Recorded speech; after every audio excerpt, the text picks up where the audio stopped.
1 Samuel pasal yang ke-16 ayat yang ke-8 sampai ayat yang ke-13. Demikianlah firman Tuhan. Lalu Isai memanggil Abinadab dan menyuruhnya lewat di depan Samuel. Tetapi Samuel berkata, orang ini pun tidak dipilih Tuhan. Kemudian Isai menyuruh Syamah lewat, tetapi Samuel berkata, orang ini pun tidak dipilih Tuhan. Demikianlah Isai menyuruh ke-7 anaknya lewat di depan Samuel. Tetapi Samuel berkata kepada Isai, semuanya ini tidak dipilih Tuhan. Lalu Samuel berkata kepada Isai, inikah anakmu semuanya? Jawabnya, masih tinggal yang bungsu, tetapi sedang menggembalakan kambing domba. Kata Samuel kepada Isai, suruhlah memanggil dia, sebab kita tidak akan duduk makan sebelum dia datang kemari. Kemudian disuruhnyalah menjemput dia. Ia kemerah-merahan, matanya indah dan parasnya elok. Lalu Tuhan berfirman, bangkitlah, urapilah dia, sebab inilah dia.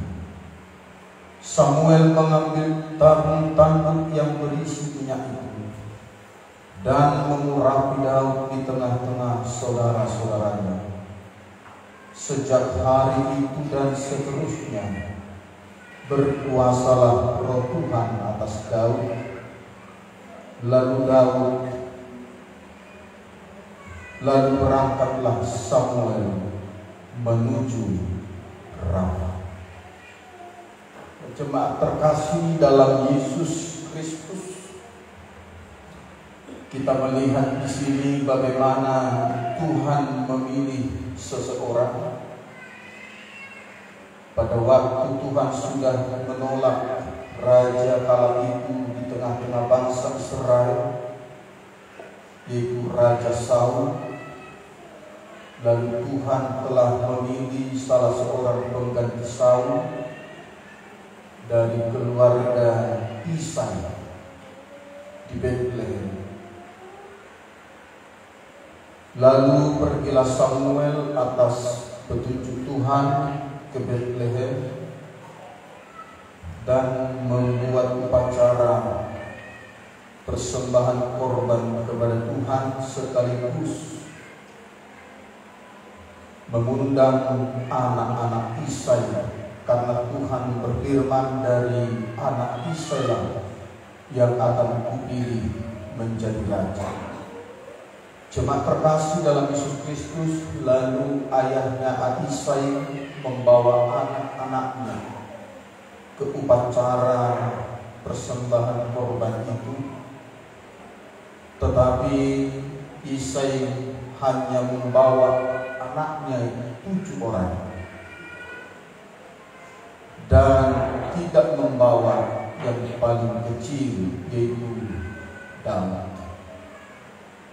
Karena pemikiran daripada Isai, Daud itu masih anak remaja, belum pantas, belum layak untuk dipilih menjadi raja.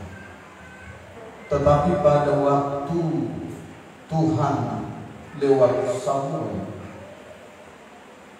dan Samuel memerintahkan Isai memanggil anaknya satu persatu untuk berjalan melewati Samuel.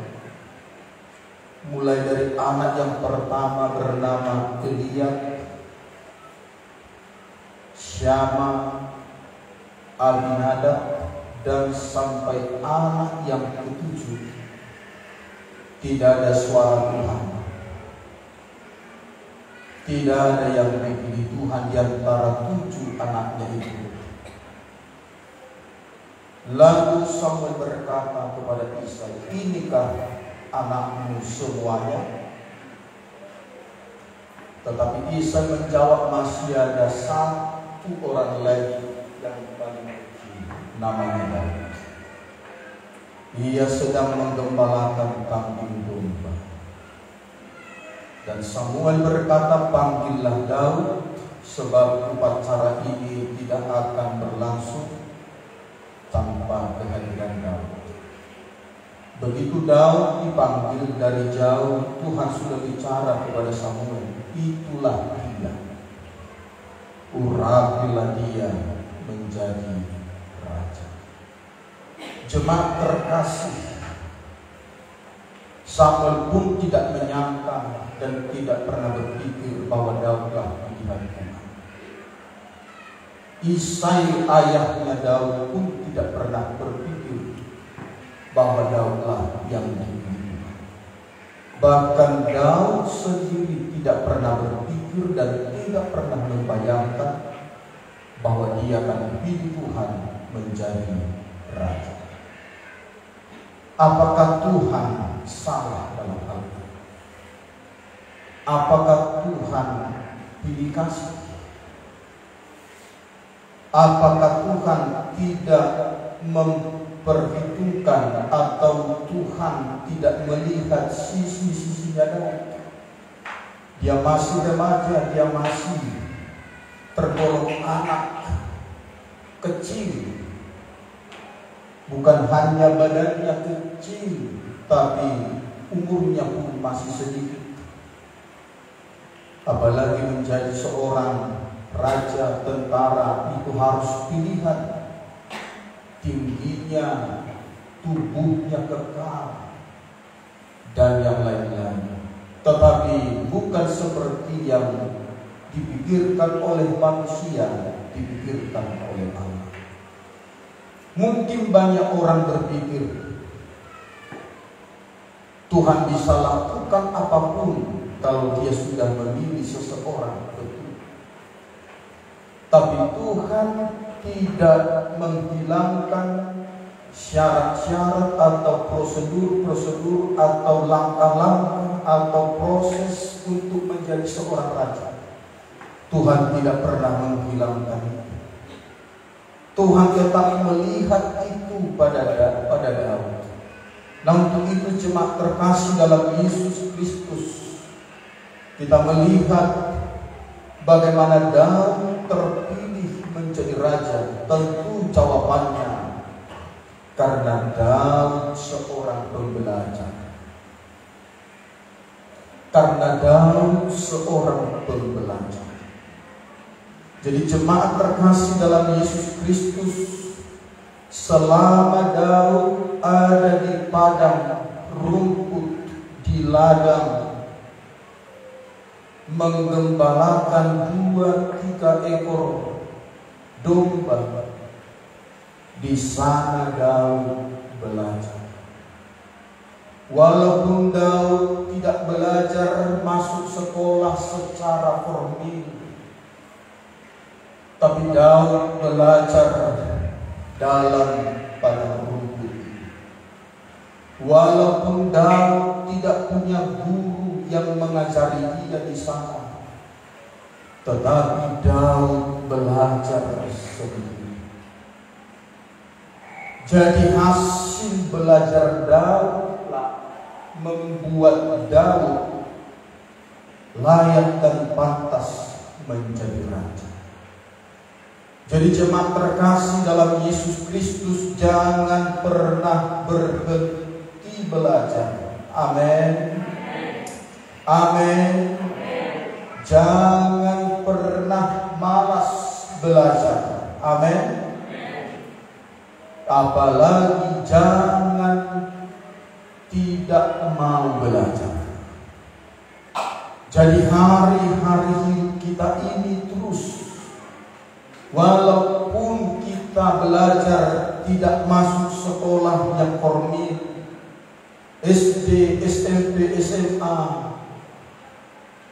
universitas atau les, tapi kita belajar dalam kehidupan ini. Belajar dan belajar. Daud membuat dia layak dan pantas menjadi raja karena dia belajar. Yang pertama, Daud belajar untuk bertanggung jawab. Daud selama menggembalakan kambing domba dilihat oleh Tuhan. Tidak ada mata yang melihat Daud menggembalakan kambing domba. Ayahnya tidak melihat itu, apa yang dilakukan Daud selama menggembalakan kambing domba. Tetapi ada mata Tuhan di sorga senantiasa melihat Daud.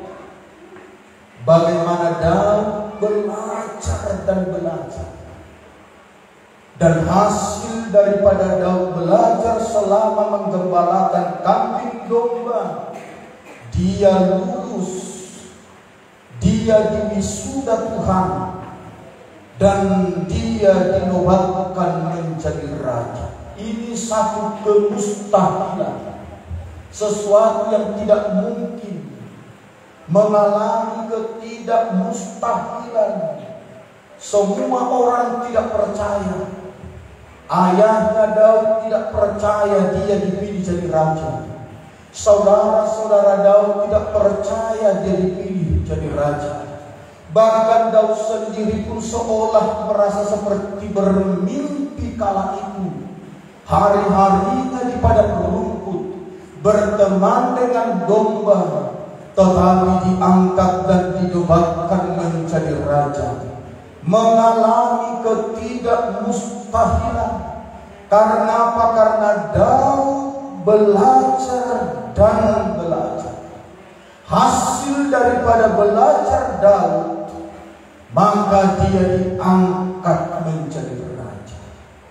Itu yang pertama, hasil. Daud belajar bertanggung jawab seperti yang saya sampaikan tadi. Dipercayakan 2-3 ekor domba, tetapi Daud bertanggung jawab menjaga, memelihara, merawat, membesarkan domba itu, menuntun ke rumput yang hijau, membawa ke air yang jernih untuk minum. Di saat domba-domba itu sedang beristirahat, Daud berjaga-jaga sepanjang malam. Di siang hari juga Daud berjaga-jaga sepanjang malam. Ia bertanggung jawab, bukan hanya kasih makan dan minum kambing domba, tetapi bertanggung jawab dari serangan-serangan binatang buas.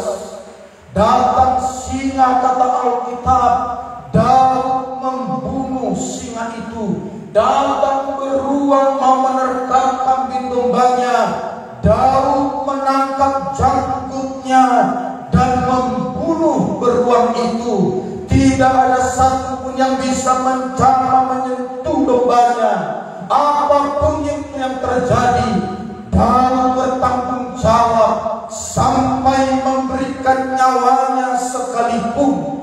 Dia bertanggung jawab. Inilah yang dilihat oleh Tuhan ada pada Daud.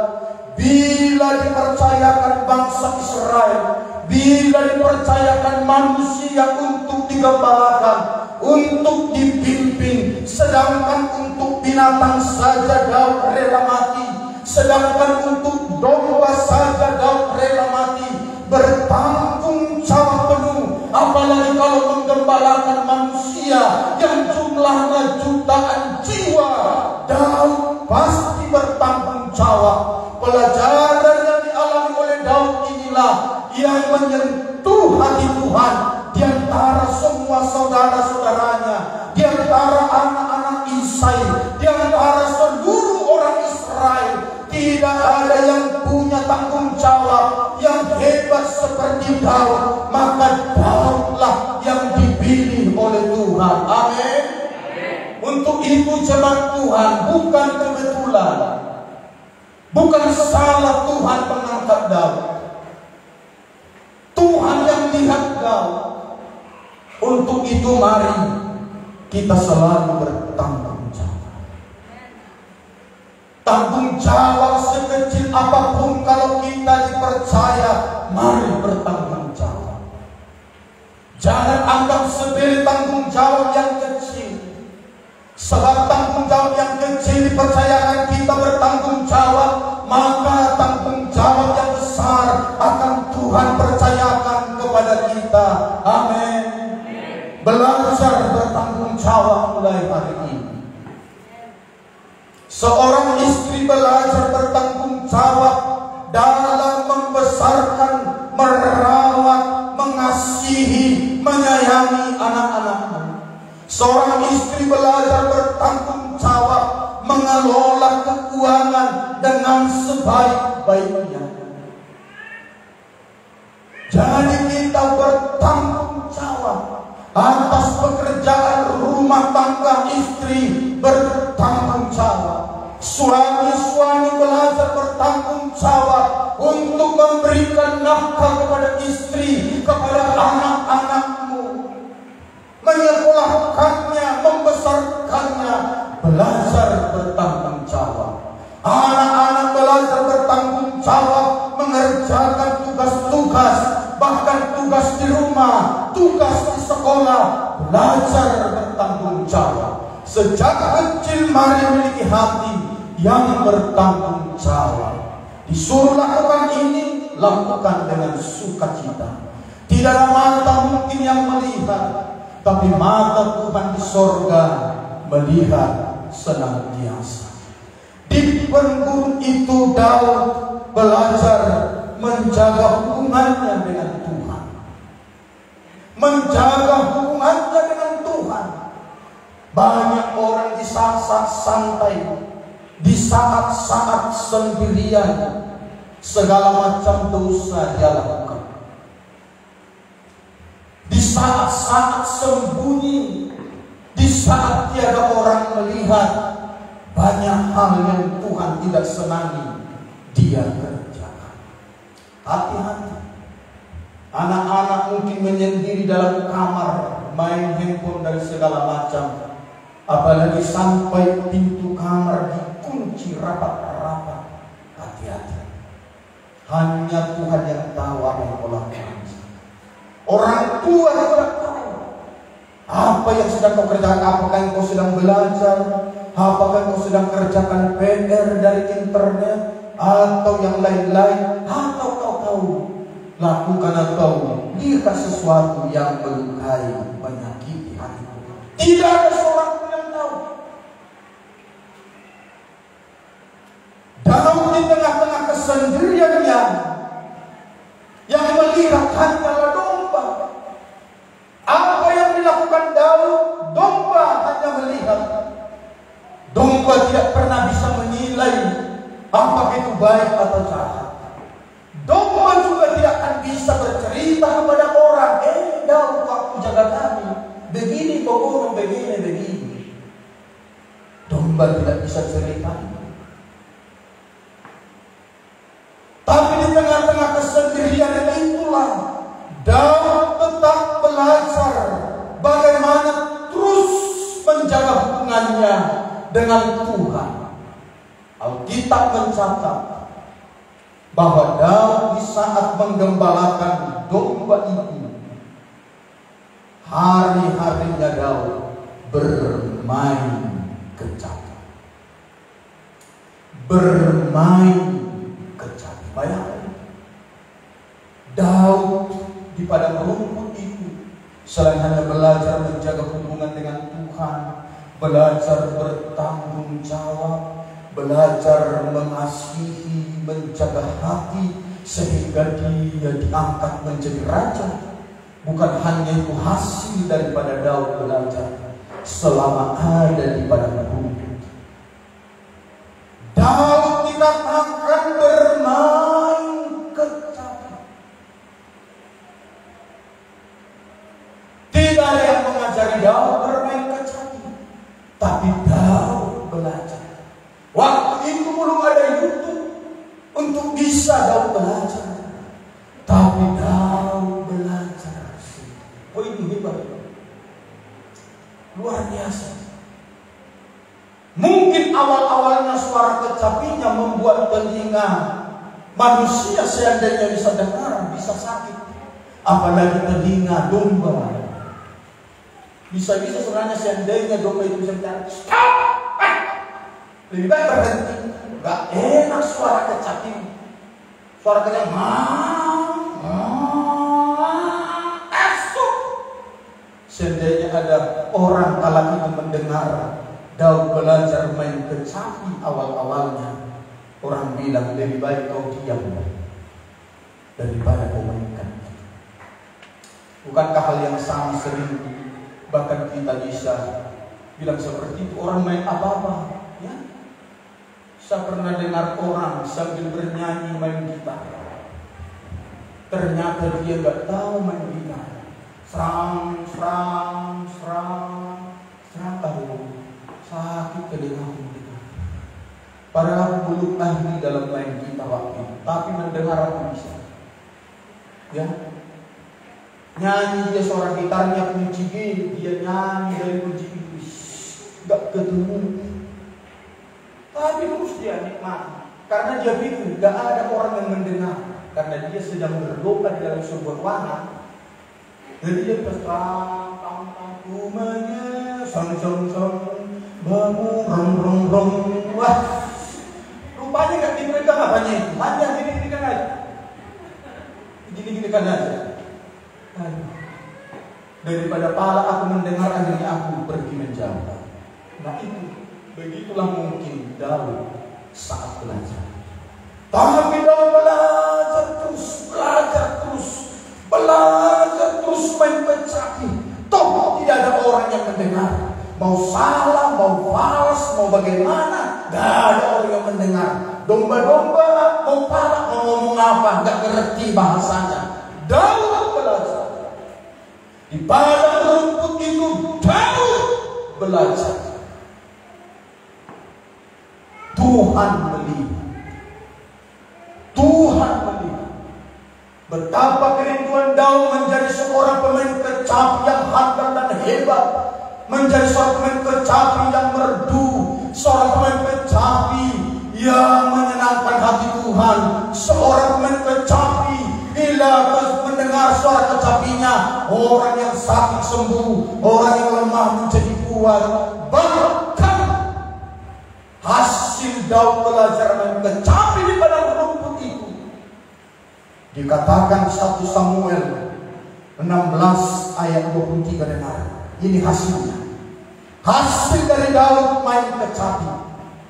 Dan setiap kali apabila roh yang daripada Allah itu hingga pada Saul, maka Daud mengambil kecapi dan memainkannya. Saul merasa lega dan nyaman, dan roh yang jahat itu undur dari badan. Jadi hasil daripada Daud di padang rumput belajar main kecapi, sampai suara kecapinya bukan hanya menyukakan, menyejukkan hati rakyat, hati bangsa Israel, tapi Raja Saul pun yang mendengar bagaimana Daud main kecapi, sehingga pengawal panggil Daud. Betapa hebatnya dia main kecapi. Hatiku sejuk, hatiku tenang, hatiku damai mendengar suara musik, alunan kecapinya. Maka Daud dipanggil. Waktu itu Saul sering kesurupan karena dia sudah diganggu oleh roh jahat. Roh Tuhan sudah mundur daripada Saul karena Saul telah menolak dan memberontak kepada Tuhan. Pada waktu Daud main kecapi itu, maka setan yang daripada roh jahat itu masuk kepada Saul, keluar. Oh, kalau ada pemain musik kita sampai masuk ke level itu, begitu hanya timpa, langsung orang yang terikat, oh lepas, masuk, tuh katanya. Saya tak bilang, halo, hati-hati, ya. Makanya belajar terus. Seorang pemain piano Pemain drum, apalagi suara drum. Jangankan setan, manusia pun bisa keluar. Ya. Tapi jangan buat, ya. Pernah dulu ada keluarga ibadah di tempat kita ini, sama guru saya. Di gerejanya kan gak ada drum, gak ada apa di kaki. Yang ada pada organ. Suaranya pun gitu. Begitu masuk ibadah ke kita, kata siapa? Oh, si Ando, angkat tangannya. Mau pecah telinga katanya. Gak tahan, ya, hati-hati. Ya, jangan sampai orang keluar dari ibadah karena gak tahan telinganya mendengar. Tapi harus setan yang keluar. Amin. Amin. Harus setan yang keluar. Ya, apalagi dengar suara bass. Jangan saking kuatnya sampai jadi jemaat-jemaat yang sakit jari pada keluar daripada mati mendengar suara bass itu. Lebih baik aku keluar. Harus setan yang keluar. Amin. Amin. Walaupun duduk wah setan gak kuat ya. Ya, makanya belajar. Daud belajar lembutnya luar biasa. Jadi dengar di pemain-pemain musik, alunan keyboard, piano, alunan pukulan drum. Karena kuliah belakangan ini banyak kali publik speak berputusan, berpatah. Dalam hati apakah karena murah atau karena apa? Terlalu semangat 45. Tapi kalau aku jaga 100%. Pukulannya lembut. Amin. Suaranya yang keras sekali tadi. Kalau pukulannya lembut, ya, ya, karena pemain drum ini karakter orang. Saya gak izinkan si Markupa pegang drum ini, karena bukan hanya sedikitnya bisa jebol, semua bisa bolong, ya, karena kesemangatan. Jadi harus lembut. Jadi kalau mau tahu karakter seseorang lembut atau kasar, lihat saja dia pemurah. Jadi orang-orang yang lembut pukul drum lembut, ya, lembut. Tapi kalau orangnya kasar, itu nampak drum. Kalau piano itu segala macam tidak terlalu nampak. Kalau drum, ya, drum, ya. Waduh. Kemarin di Aceh Tenggara saya pelayanan. Waduh, pemain drumnya itu. Yang betul-betul lah, ya. Harus lembut. Orang bawa mobil pun nampak karakter seseorang. Coba. Orang yang kasar-kasar bawa mobil nyate, itu nggak bisa dibohong. Puji Tuhan lah Pak Gembala bawa mobil, orang bisa tidur nyenyak, tenang. Malah orang bilang ketenangan itu Pak, karena itu tenang, katanya. Ya, nah itu nampak, ya, dari cara ngeremnya, cara ngegasnya, orang yang kasar-kasar. Apalagi sampai ada yang lewat, kalau bisa terbang itu mobil di bawahnya. Dia nggak tahu, bukan patung dan boneka yang dibawanya, manusia hidup. Sampai berjatuhan dan segala macam. Nah itu. Jadi Daud bermain kecapi itu harus merdu. Wih, dengarnya kita, wah. Setan bukannya tertipu, gak tahan. Bayangkan setan yang merasuk Raja Saul, gak tahan. Begitu Daud bunyikan kecapinya. Makanya sangat terkenal Daud. Dia belajar kecapi, dia mengalami ketidakmustahilan. Dengan kecapinya dia dipanggil oleh raja, menjadi pemain musik yang menyenangkan hati raja. Setan pun keluar mendengar suara kecapinya Daud, karena dia belajar. Amin. Apalagi yang Daud belajar sehingga dia menikmati hasil di padang gurun. Jadi belajar bertanggung jawab, belajar menjaga hubungannya dengan Tuhan, sehingga dia diangkat menjadi raja. Belajar main kecapi, sehingga raja memanggil dia untuk memainkan musik, menenangkan hati raja. Oh, kalau siapa yang bekerja pada raja, apalagi senang dengan raja, oh jabatan datang. Saking senangnya Saul dengan Daud, karena Saul tidak tahu Daud diurapi menjadi raja, belum tahu. Tapi saking senangnya Raja Saul dengan Daud, barunya pun dikasih. Itulah kalau raja sudah senang. Putrinya yang cantik dikasih jadi istri Daud. Jabatan dikasih, oh gajinya pun besar. Karena hanya dengan modal apa? Main kecapi. Wah, coba lihat orang main seruling pun sekarang bisa kaya. Main seruling.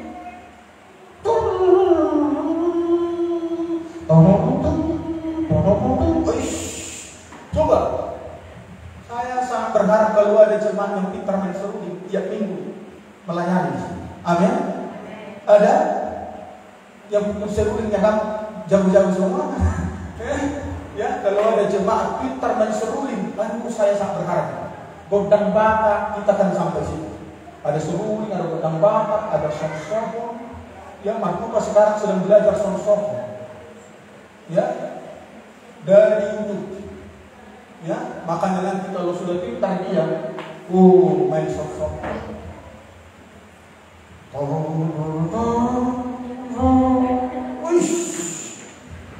Bisa kita bikin apa? Ada pintar main seruling, main saksofon, kecapi, godang batak. Kalau godang batak memanggil begu, kita pakai memuji Tuhan. Amin. Ya, kalau dulu godang batak memanggil begu, wah kesurupan orang. Itu dulu kan. Kalau sekarang godang batak dipakai untuk pesta-pesta ada di gereja. Kawan-kawan saya sejak minggu kelima mereka sebut batak bermasuk. Semua alat-alat musiknya, dan saya sudah beberapa kali khotbah, saya pun dikasih ulos khotbah, dikasih topi, dan harus bahasa Batak dari doa sampai khotbah, nggak boleh bahasa Indonesia. Kalau sempat dia sedikit bahasa Indonesia, nggak benar lagi, belum bisa ini. Belum orang Batak asli. Jadi kadang nan hafalongan di luar itu Yesus Kristus, martani yang mahmutaki. Oh wali Tuhan Yesus Kristus di soto hanya kaya nakom wali Tuhan yang berbagi hatam dan berbagi. Maka kaya Tuhan dari Tuhan berbagi. Amin. Lima. Jadi saya bahasa Batak. Saya pun harus pakai Bible, gak boleh pakai Alkitab. Untunglah ada di handphone ini bahasa Batak, karena sekarang Bible sudah jarang. Ya, apalagi di kota, di desa pun lihat jarang Bible sekarang, sudah bahasa Indonesia. Ya, jadi begitu. Saya punya kerinduan itu. Untuk itu jemaat terkasih dalam Yesus Kristus, Daud belajar main kecapi selama di padang rumput di ladang, membuat dia terkenal, dipekerjakan oleh raja, bahkan dikasih putri, dikasih jabatan yang hebat. Yang ketiga, hasil belajar Daud selama di padang rumput itu belajar mengumban. Bahasa Bataknya abal. Siapa di sini yang jago main abal? Ya, ditigai taruhan. Ya, mungkin awal-awalnya baru belajar, kepalanya yang kena. Ya wajar namanya belajar. Ya kan? Daud belajar. Bayangkan selama di padang rumput itulah Daud belajar semua itu. Diisi hati-hatinya, bukan santai-santai tidur di atas pohon. Itu dan domba sudah kenyang apa kalau pagi, sore pulang. Daud isi hari-harinya belajar. Tidak ada guru yang mengajar, tapi dia belajar. Belajar apa? Tadi kan main kecapi. Mungkin jam sekian Daud belajar kecapi. Jam sekian Daud belajar mengumbar. Oh, pertama ditaruh dulu boneka-boneka di sana. Wah, kena kepalanya, pingsan dia. Apa yang salah? Rupanya masuk ke dalam bajunya. Ya, Daud belajar. Ini bukan karang-karangan loh. Ada ayatnya. Daud belajar. Kalau kita pikir-pikir ya jemaat Tuhan, untuk apa lagi belajar kayak gini? Ternyata pada waktu Daud sudah ahli memainkan umbannya, datang singa mendekati kambing dombanya. Datang Daud, lenyap langsung ke kepalanya, mati singa. Dia pun dalam hal memilih batu harus batu yang licin dan tajam. Oh, datang lagi beruang. Singa saja sudah mati kawan semalam. Datang lagi kau. Kau beruang atau beruang sama saja.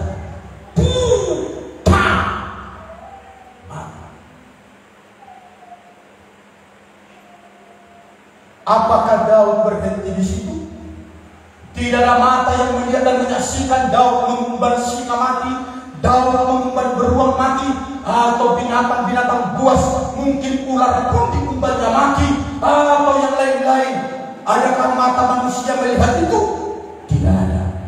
Tapi Daud ahli di situ. Jangan belajar untuk dapat ijazah.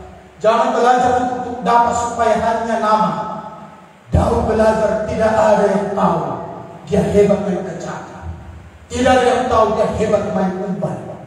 Tapi hasilnya, pada waktu Daud pulang ke rumah ayahnya karena sudah rindu, dipercayakannya kepada seseorang menjaga kambing dombanya sebentar. Lalu dia pulang, "Papa, mana abang-abangku semua?" "Abang-abangmu sedang pergi berperang, anak-anak. Untuk itu bawalah makanan ini. Pergilah dulu melihat abang-abangmu. Apakah mereka sehat? Apakah mereka selamat atau sudah mati? Bawalah kabar kepada aku," kata ayahmu. Pergilah Daud sampai di medan peperangan berbulan-bulan belum terjadi. Muncullah Goliat yang besar. Oh, bangsa Israel, dia manusia raksasa tinggi besar. Lalu Daud menatap bangsa Israel termasuk raja, seluruh tentara, panglima, diarah ke tanah. Ketakutan memandang Goliat. Tapi Daud berkata, "Siapa manusia ini menghina nama Tuhanku?" Singkat ceritanya, dijumpainya Raja Saul. "Izinkan aku menghadapi Goliat itu ya Tuhan. Aku akan menghabisnya." Tahu jemaat Tuhan apa yang dipakai Daud menghabisi Daud? Umban tadi. Pada waktu Saul memakaikan pakaian perangnya kepada Daud, Daud seperti robot, tidak bisa bergerak. Saking beratnya topi, baju, celana, kaos kaki, sepatu dari tembaga. Daud tak bisa. "Tuhan, lepaskanlah semua ini. Biarkan aku hanya dengan umban ini menghadapi Daud." Kenapa Daud belajar dengan umban ini? Karena Daud sudah belajar ahli menggunakan umban. Waktu Goliat berkata, "Hei anjing aku, engkau menghadapi aku dengan tongkat dan umban." Maka Daud berkata, "Menghadapi kau dengan nama Tuhan dan senjata yang sederhana." Sedangkan singa yang kecil, beruang yang lebih kecil dari tubuh si kawan ini, baru gampang kali. Ternyata itu Goliat pakaian semua tembaga. Hanya darinya yang kecil ini yang tidak ditutupi tembaga, semua tembaga. Jadi dibutuhkan keahlian mengumpan. Walaupun tubuh boleh besar, kena kemana pun membal, pecah itu batu. Tapi hanya dahinya yang sedikit ini yang tidak tertutupi. Itu pun ada alat penangkis perisai dari tembakau. Tetapi Daud yang ahli, orang kalau sudah ahli mata pun bisa mantap. Dilihatnya di mana dahinya, oh cukup mana pun dia, masuk langsung batu itu dahinya, tenggelam, otaknya itu masuk lagi. Daud jatuh mati seketika. Maka Daud pegang. Umbannya itu membuat Daud sangat dikenal, terkenal, lebih dikenal daripada Raja Saul. Hasil belajar umbannya itu membuat dia hebat, terkenal di kampung. Makanya waktu pulang, Daud mengalahkan berlaksa-laksa, sementara Raja Saul mengalahkan beribu-ribu. Diperhitungkan kepada Daud jauh lebih besar. Padahal Raja Saul adalah raja. Daud adalah anak remaja kecil.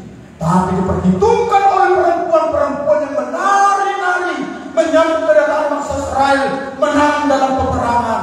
Oh, Daud mengalahkan berlaksa-laksa, tetapi Saul mengalahkan beribu-ribu. Begitulah nyanyian sorak-sorai.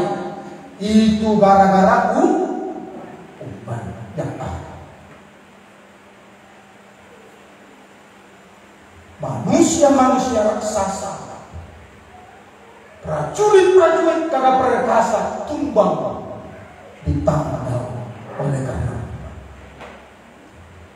Yang terakhir, yang keempat, hasil daripada Daud belajar selama ada di padang rumput. Tadi yang pertama membuat dia raja karena dia belajar bertanggung jawab, belajar tetap menjaga hubungannya dengan Tuhan. Dia terpilih jadi raja oleh Tuhan. Yang kedua, dia belajar main kecapi. Saul mempekerjakan dia jadi pelayan khusus istimewa yang duduk dekat dengan raja. Bahkan Daud belajar main umpan selama di padang rumput, membuat dia menyumbangkan Goliat, pendekar raksasa orang Filistin itu, sehingga namanya terkenal seluruh bangsa Israel, bahkan seluruh dunia. Yang terakhir, yang keempat, di padang gurun itu Daud belajar bernyanyi. Amin. Amin. Daud mungkin bukan seorang penyanyi yang hebat awalnya. Suaranya mungkin false, ya. Tapi Daud menyanyi, Tuhan adalah gembalaku. Aduh, jemaat baca kitab Mazmur, itu lagu-lagu yang diciptakan oleh Daud. Kitab Mazmur, kitab paling terbanyak itu kitab Mazmur. Siapa penulisnya? Daud.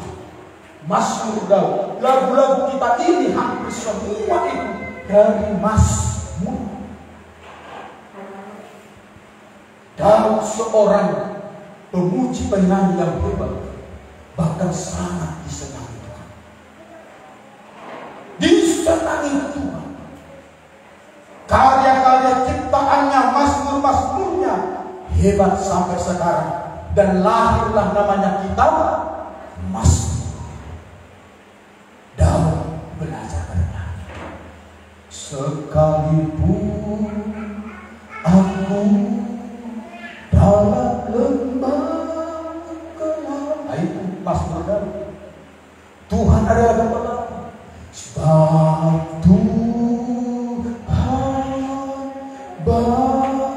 aduh, Engkaulah kekuatan. Pokoknya hampir semua lagu-lagu yang kita naikkan ini bersumber dari Mazmur. Jadi Daud seorang pencipta lagu yang hebat, terkenal mengalami ketidakmustahilan, bahkan menyenangi. Jemaat, jangan pernah berhenti belajar. Belajar apa? Entahkah belajar menggambar-gambar, kita menjadi seorang pelukis yang terkenal. Lukisan kita mahal, satu lukisan 1 miliar. Bisa saja belajar. Cuma apa belajar apa? Ada orang belajar ya seperti si Pele. Pele, saya baca kisah perjalanan Pele. Itu orang yang sangat miskin di pedesaan.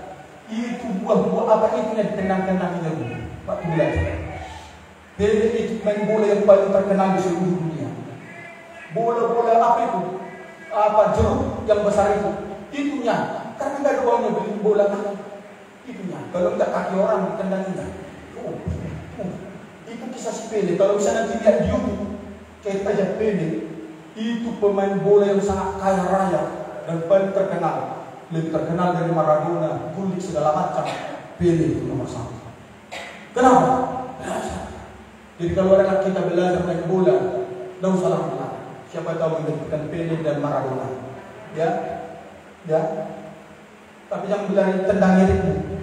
Kau jadikan dirimu kau pikir kepalanya bola. Kau bilang Tuhan, ampuni dia. Kau bukan seorang pemain sepak bola yang hebat nanti. Ya, nanti kau main bola kepala orang yang kau tendangi sama kakinya. Ya, jadi itu belajar. Kalau jemaat mungkin ada mau kepergiannya, baru kita sini, ribu dia katanya ke Korea. Sudah boleh belajar bahasa Korea. Apa sudah katanya. Ya, semoga lah. Saya tak larang, kita akan lalu. Mau kami tak ngerti sama mamamu, bapak lah, pada koordinasi. Ya, anak-anak kita kalau mau kepingin bahasa Inggris, leskan dia berdoa. Siapa tahu dia nanti jadi ke Inggris atau yang lain-lain, kita tahu. Masih ada kesempatan banyak. Kita mungkin hanya belajar yang lain-lain. Anak kita dari segala sekolah, dukunglah habis-habisan. Berdoalah untuk mewujudkan cita-citanya. Amin. Saya selalu berkatakan keturunan dari jemaat yang saya gembalakan ini, sekalipun tidak berjemaat di sini suatu kelak, sudah karena kaya pindah ke Amerika Serikat, ke Uni Soviet, ke luar angkasa, kemana-mana, yang penting sudah pernah menggembalakan di sini. Keturunanmu nanti menjadi orang-orang hebat. Saya doakan karena gereja kita jadi root. Sekalipun orang bisa ejek root, tapi keturunan Rut melahirkan raja-raja, pembawa sejarah. Rut tidak punya apa-apa. Rut orang miskin, tapi keturunannya orang yang hebat-hebat. Itu akan terjadi di gereja ini. Amin. Amin. Orang-orang hebat, saya sudah klaim ke Tuhan. Asal setia, saya percaya terjadi. Mau jemaat tidak tergembala di sini sampai matinya nanti, tapi percaya, ingat apa yang saya sampaikan ini. Anak-anakmu akan jadi orang-orang hebat. Jemaat yang sudah tidak bersama dengan kita, saya tetap doakan, berkati mereka, berkati. Mereka tidak percaya ya itu dua gembalanya dari sini, itu haknya mereka. Tapi saya berdoa yang sudah pernah bergembala di sini, menikmati dari Rut, akan mengalami berkat-berkat besar. Mari kita bangkit berdiri bersama-sama. Haleluya, haleluya. Glory, haleluya. Haleluya. Tolong kami untuk terus belajar.